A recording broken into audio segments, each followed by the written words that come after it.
Okay, so last installment.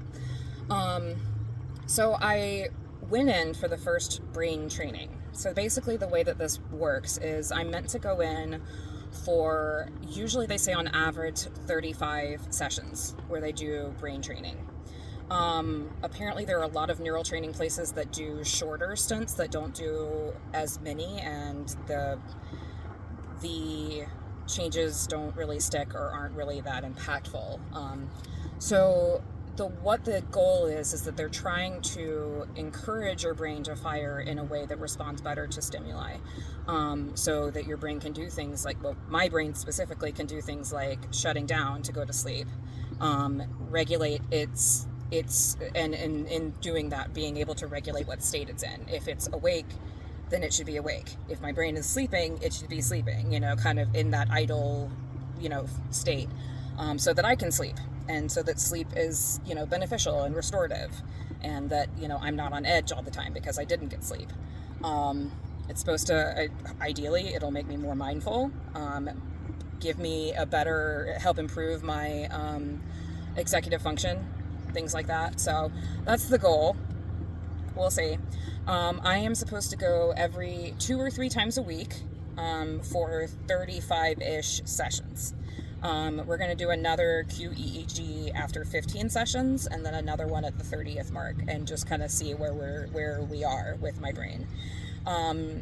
They took the initial scan of my brain and used that to build a program in a computer that is designed to reward my brain for behaving in the way that they would like it to, responding differently to stimuli, doing,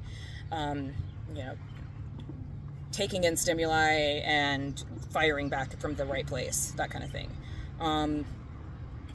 It's designed to reward my brain for doing that, and hopefully by encouraging my brain with doing those rewards, it will eventually create new neural pathways that are stronger than those original, like, fight or flight type responses and the poor negative responses to the stimuli.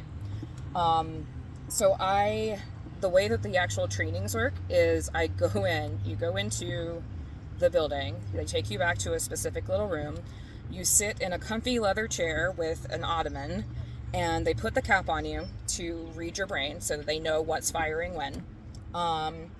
And basically, they have you sit in front of a television and you watch, like, a show or a movie. You get to pick. So, like, I started a new show on Netflix yesterday, sitting in this space. You sit there for 45 minutes, and the television screen has a dimmer on it.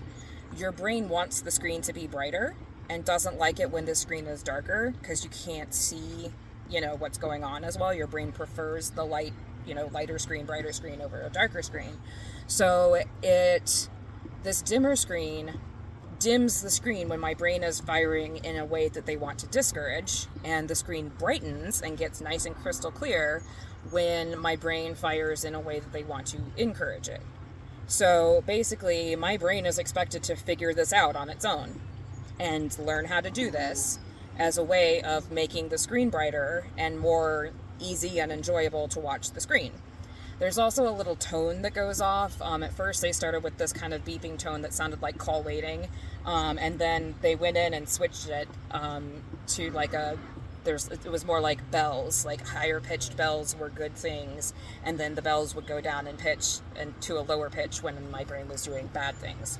I was pretty aware of the brightening and darkening of the screen because it was happening a lot. There were a lot of times where I was like, oh crap, I broke it, because the screen would just stay dark forever. And then there were moments where the screen would be bright for a while, and I was like, oh, did they turn it off or something? Because I don't know what my brain is doing.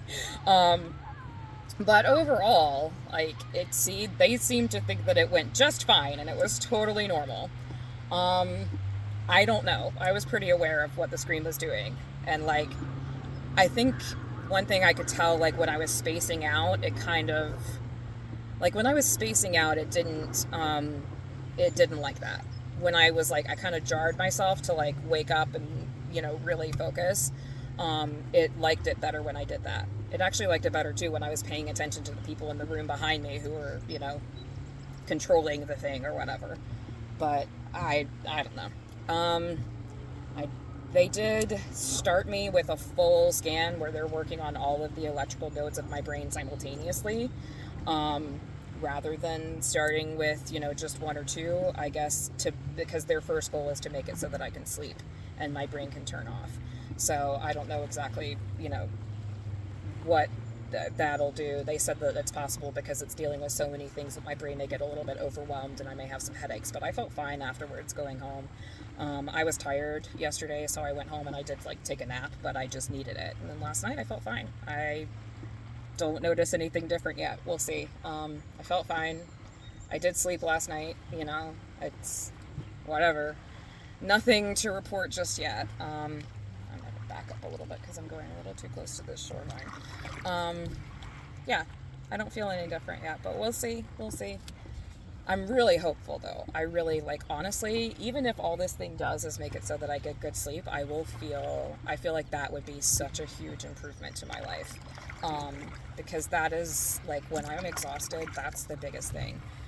There's some things about my moods and things like that I know won't, can never change, especially, that are hormonally related. Those things may never get better, but if this can make it so that I can sleep and then so that I can focus when I am awake, so that I can get done what I gotta get done, that would be a huge improvement and a huge help. So, anyway, that's all. I will report back after I've done a little bit more of this and been through a little bit more of this. All right, ta-ta for now.